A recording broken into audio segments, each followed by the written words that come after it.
Herkese merhaba. Bugün Samsung'un Note ailesine ilk kez eklediği Lite alt grubunda olan Note On Lite adlı ürünü inceleyeceğiz. Note telefon grubu içerdiği kalemiyle birlikte bir kere alıştınız mı bir daha bırakmak istemeyeceğiniz ürünlerden birisi haline geliyor. En azından benim için öyle oldu. Belirtmek isterim ki yıllardır Samsung telefonlarını kullanmaktayım. Bu nedenle zaman içinde hepsinin nasıl bir değişim geçirdiğini biliyorum. İş telefonu olarak çoğu kez iPhone'da kullandım ama hiçbir zaman Android kadar bana rahatlık sağlamadı. Video biraz uzun oldu. Bu nedenle açıklamalar kısmına zaman dilimlerini ekledim. Oradan istediğiniz kısma atlayabilirsiniz. Artık incelememizi başlatabiliriz. Kutu artık son zamanlarda klasikleşmiş olan siyah, sade ve zarif bir tasarım ile geliyor.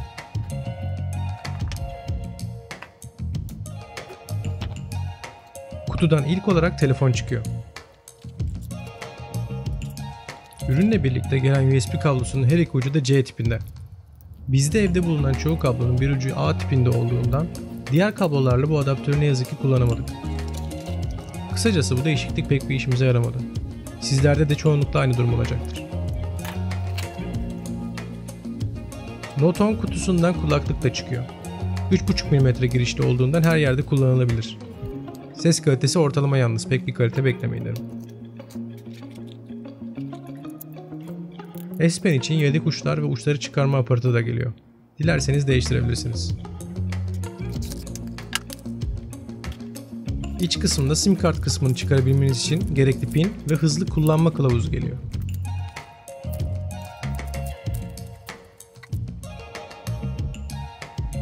Note 10 Lite içerisinde 10 nanometre Exynos 9810 platformu bulunuyor.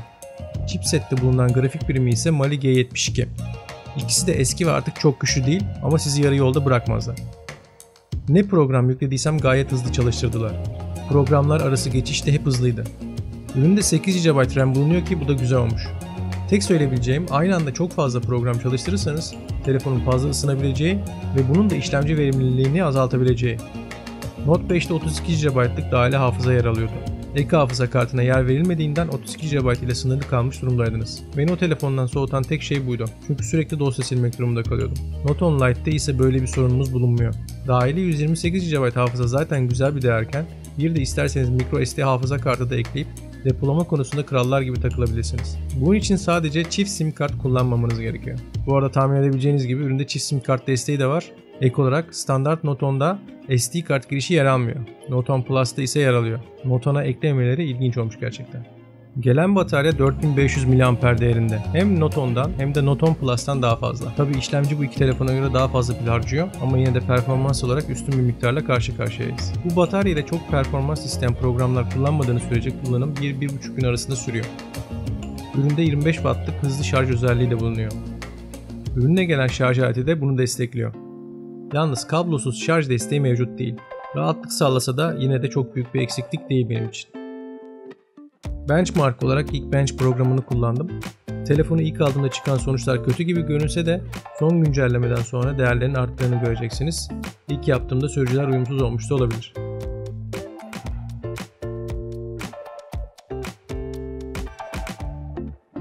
Şimdi telefonu incelemeye başlayalım. Note 10 Lite 76.1 mm genişliğe, 163.7 mm uzunluğa ve 8.7 mm kalınlığa sahip. Telefon ağırlığı ise 199 gram. Telefon ön cam olarak Gorilla Glass 3 kullanıyor. Note 5 bile Gorilla Glass 4 kullanıyordu. 4'ün 3'e göre yaklaşık 2 kat daha etkili olduğu ve daha ince olduğundan daha da hafif olduğu belirtiliyordu. Kullandığım zaman içinde Note 5 hiç çizilmedi. Geçen 6 ay içinde de Note 10 Lite ile herhangi bir çizik problemi yaşamadım. Ama yine de ekran koruyucu kullanmanızı tavsiye ederim. Bu arada standart Note 10 ve Note 10 Plus Gorilla Glass 6 ile geliyor. Alüminyum çerçeveye sahip telefonun arkası güçlendirilmiş cam değil, bu sefer plastikten yapılmış. Hatta cama benzeyen yapısı nedeniyle Glastik diye ilginç bir isim vermişler. Elinize aldığınızda o premium hissi ve güveni alamıyorsunuz. Bu yüzden kılıf takmak bir nebze soruna çare olacaktır. Ekran bu sefer düz olmuş, Edge ekran değil. Eksiklik gibi gözükse de böyle olmasını tercih ederim. Ön kameranın yerleşimi de güzel olmuş. Tam ortada, çok büyük değil, gözü rahatsız etmiyor ve zamanla alışıyorsunuz. Köşeler diğer Note telefonlarında olduğu gibi keskin kenarlara sahip değil, yuvarlatılmış köşelere sahip. Üründe su geçirmezlik özelliğini belirten IP ratingi bulunmuyor. Bu yüzden su geçirip geçirmediğini bilemiyoruz. Muhtemelen geçiriyordur, ben şansımı zorlamadım. Ürün güçsüz bir ürün de değil ama yine masraftan kısmak için veya diğer üst seviye ürünlere yönlendirebilmek adına üründe Samsung'un DeX desteği de bulunmuyor. Alt köşede 3.5 mm kulaklık girişi bulunuyor ki bence bu tek başına bir artı. Bluetooth kulaklıklar çok moda ama benim gibi kablolu kulaklığı çok olan kişiler için bu giriş hala çok önemli. Üründe dahili radyo da yer alıyor. Radyo dinlemek için internete bağlanmanız gerekmiyor. Kulaklığınızı takarak radyoya erişebilirsiniz. Gelen USB girişimiz yeni nesil C tipi ama USB 2.0'da kalmış. Hızlı veri transferine bu telefonda erişemiyoruz. Bu arada C tipinden diğer USB'lere geçiş için bir adaptör de bulunmuyor. USB girişinin yanında hoparlörler bulunuyor. Yalnız üst düzey telefonlar gibi stereo hoparlörler ne yazık ki bulunmuyor. Onun yerine mono hoparlör geliyor.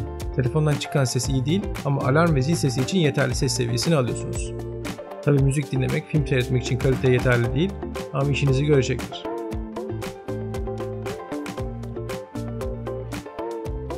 Ekran 6.7 inçlik bir panelle geliyor. Ekran oranı 20'ye 9, çözünürlük ise 1080x2400. PPI değerimiz yani inç başına düşen piksel yoğunluğu ise 394. Bu değerler eski üst seviye telefonlara göre ciddi bir düşüş. Note 5 2560'a 1440'tı mesela. Üst seviye telefonlardan bu telefona geçiyorsanız netliğin daha az olduğunu göreceksiniz. Ama 6 aylık kullanım süresince rahatça diyebilirim ki zamanla buna da alıştım ve bu da beni rahatsız etmedi. Ekranda HDR desteği de var ama HDR10 Plus bulunmuyor. Netflix'te bunu deneyebilirsiniz. Yine Samsung klasiği olarak ekranımız Super AMOLED olarak geliyor. Gerçekten görüntüler çok canlı. Bu konuda ekran çok başarılı işler çıkarıyor. Tabi standart Note 10'a göre parlaklık biraz daha az. Ama dışarıda güneşin altında dahi kullanımda sıkıntı yaşamadım. Bu arada ürün 6.3 inçlik Note 10'dan daha büyük bir ekrana sahip. Note 10'un çözünürlüğü de 1080'e 2280. Yüksek değil. Plus tabi 1440'a 3040 ile üst sıralarda ama Plus o öyle olmalı zaten. Kısacası Note 10 Lite diğerlerinden çok da geri değil.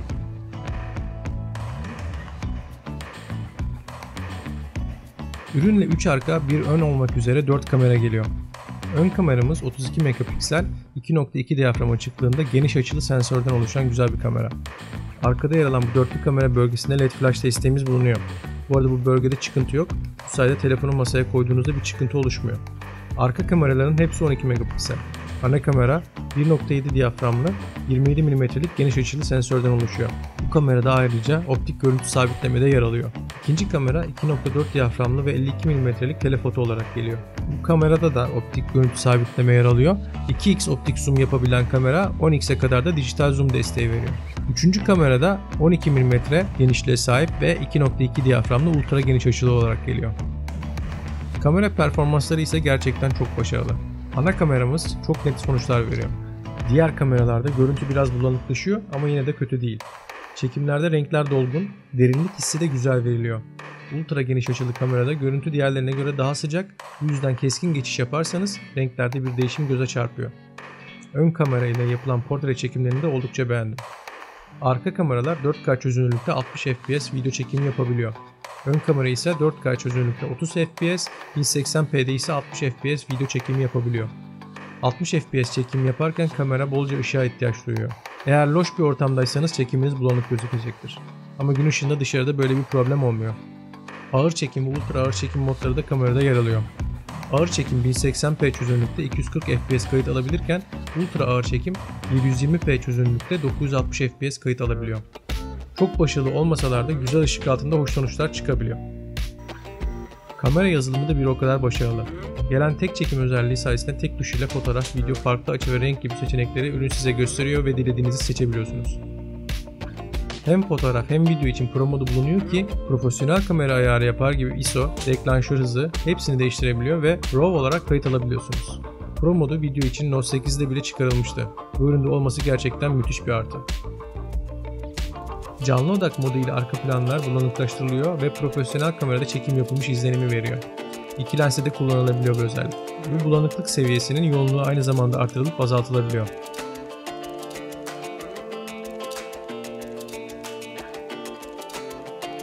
Kamerada gece modu da yer alıyor. Gece kamerayı sabit tutabilirsiniz, güzel sonuçlarıyla karşılaşabilirsiniz. Aynı zamanda artırılmış gerçeklik alanı gibi bence gereksiz olan özellikler de yer alıyor. Tabi seveni vardır bu tarz özelliklerin, o yüzden fazla üzerine gitmeyeceğim. Ek olarak kamerada el titremelerini gideren süper dengeli çekim de yer alıyor. Yalnız bu moda geçtiğinizde çözünürlük 1080p'ye düşecek ve görüntü biraz bulanıklaşacaktır. Bu yüzden güzel ışık alan yerlerde çekim yapmanızı tavsiye ederim. Şimdi gelelim Note 10 Lite'ı diğer telefonlardan ayıran en önemli özelliğine, yani S Pen'e, kalemine. Daha önce de bahsettim. Eğer bir kere Note serisine kendinizi alıştırırsanız diğer telefonlara ilgi duymanız çok zor oluyor. Kalem size her konuda yardımcı olabiliyor. Özellikle toplantılarda kağıt kalem yerine telefonumu çıkarıp not almaya çok alıştım. Bu sayede hem notlarım kaybolmuyor hem de hepsini dijital ortamda saklayabiliyorum. Bu sayede kalemimiz aynı Note 10'daki gibi geliyor. Ama içindeki gyroskop kaldırıldığından el hareketleri yetenekleri kalemden çıkartılmış durumda. Benim için çok önemli değil. Zaten bu tarz el hareketlerini kullanmayı sevmiyorum. Alışık da değil. Kalemi yuvasından çıkarma butonu basılınca tükenmez kalem kullanıyormuş hissi veriyor. Ana gövde üzerinde ise komut verebileceğiniz bir adet tuş bulunuyor. Kalemde Bluetooth bulunduğundan üzerindeki tuş ile telefona komut verebilirsiniz. Telefonda temassız işlemler menüsü bulunuyor ve buradan kalem tuşuna basılı tutarak açılmasını istediğiniz programı seçip uygulamalarda bu tuşa tek veya çift basma durumlarında hangi komutu verebileceğinizi değiştirebilirsiniz. Spotify'da mesela tek basınca şarkı çalabilir, çift basınca bir sonraki şarkıya geçebilirsiniz. Aynı şekilde video seyrederken tek tuşla durdurup devam ettirebilirsiniz ya da çift tuşla diğer videoya geçebilirsiniz. Zaten kalem elinizdeyken uygulamalarda mavi bir kutucuk çıkacaktır. Kalemi o kutucuğun üzerine getirirseniz verebileceğiniz komutları da görebilirsiniz. Ama bence bunun en güzel kullanımı fotoğraf çekerken kalemi alıp uzaktan tek tuşa basıp fotoğrafınızı çekebilmek. Benim S Pen'de en çok kullandığım özellik ise telefon kilitliyken kalemi aldığınızda çıkan not alma ekranı. Bu özelliği neredeyse her durumda kullanıyorum ve neredeyse alışkanlık haline geldi. Kaydete basmanız notu saklamanız için yeterli. Daha sonra dilediğiniz zaman o nota ulaşabilir ve üstünde değişiklikler yapabilirsiniz.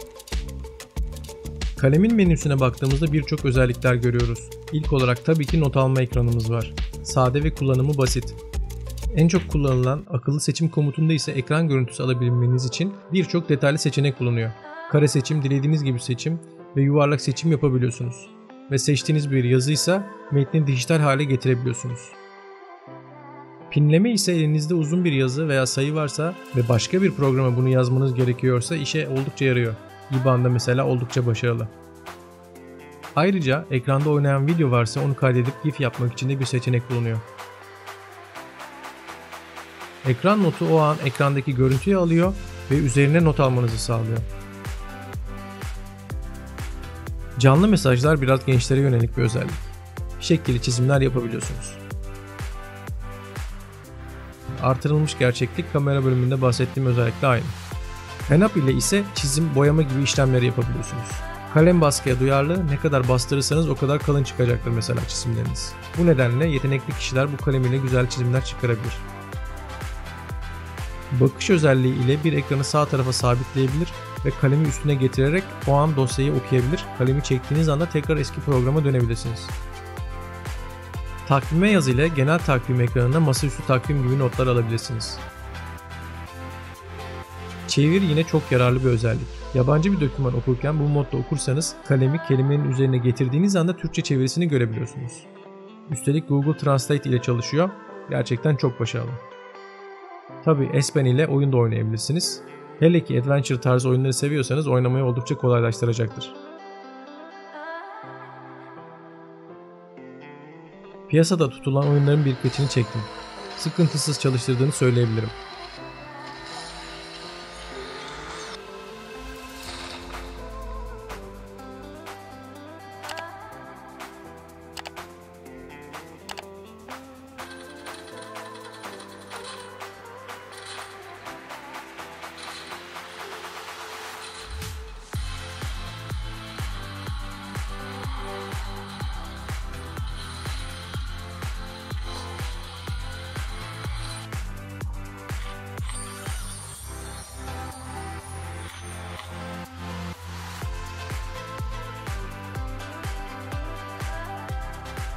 Ürün 3 farklı renk seçeneği ile geliyor. Ay tozu grisi, ateş kırmızısı ve duman siyahı. Metalik gri renkleri her zaman tercih eden ben bu üründeki griyi beğenmedim. Kırmızı da bence çok göze batıyor, bu nedenle siyah tercih ettim. Üründe Always On Display de yer alıyor. Çok sevdiğim bir özellik. Telefonunuz kapalıyken saat ve bildirimlerinizi takip edebileceğiniz, pilden de az harcayan bir ekran hep açık kalıyor. Bu özelliğin açık kalacağı saatleri değiştirip ekranı kendinize göre kişiselleştirebilirsiniz. Ekranı 2 kere ard arda tıklayarak ekranı açabilir ve aynı şekilde kapatabilirsiniz. Açma kapama tuşunu eksiltmemek için çok pratik bir özellik. Ekran altında optik okuyucu olarak çalışan parmak izi okuyucusu bulunuyor. Ama sadece bulunuyor. İyi çalıştığını söyleyemem. 10 kere okutsam bir veya ikisini de anca görebiliyor. Bu arada parmak izinin daha iyi çalışması için baş parmağının uç kısmını değil de alt kısmını kullanmanızı tavsiye ederim. Böyle de iyi çalışmıyor ama diğerine göre çok daha fazla bir başarı oranını sağladığını söyleyebilirim. Ek olarak yüz tanımada telefonda yer alıyor. Bu da pek iyi değil ama parmak izine göre çok daha iyi çalıştığını söyleyebilirim. Edge ekran olmasa da Edge panellerini kullanma şansınız devam ediyor. İstediğiniz uygulamaları ekleyip hızlı erişim sağlayabilirsiniz. Yine güzel özelliklerden biri olan Edge aydınlatmada telefonda yer alıyor. Mesaj geldiğinde telefonun köşelerinden canti ışınlar çıkması ve sizi uyarması oldukça hoş. Efektinin rengini, süresini dahi ayarlayabiliyorsunuz. Ürün ilk çıktığında Android 10 ve Samsung One UI 2.5 ile geliyordu. Şubat 2021'de gelen güncelleme ile ise Android 11 ve One UI 3'e geçildi. One UI 3 ile daha şık ve sade bir ara birime sahip oldu. Telefon da bu güncelleme ile bence eskisine göre daha hızlı çalışmaya başladı. Ses değiştirme menüsünden bile farklılığı anlayabilirsiniz.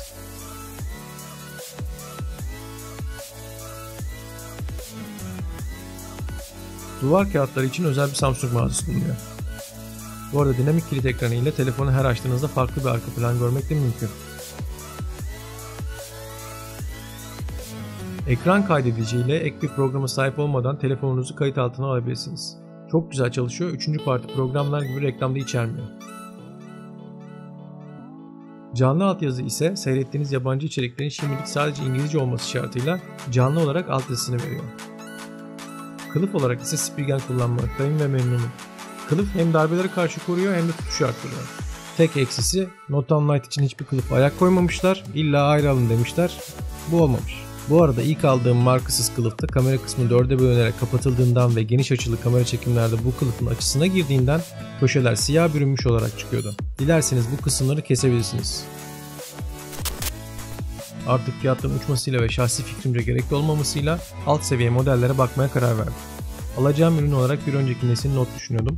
Çünkü dediğim gibi Note'a bir kere alıştınız mı bırakamıyorsunuz.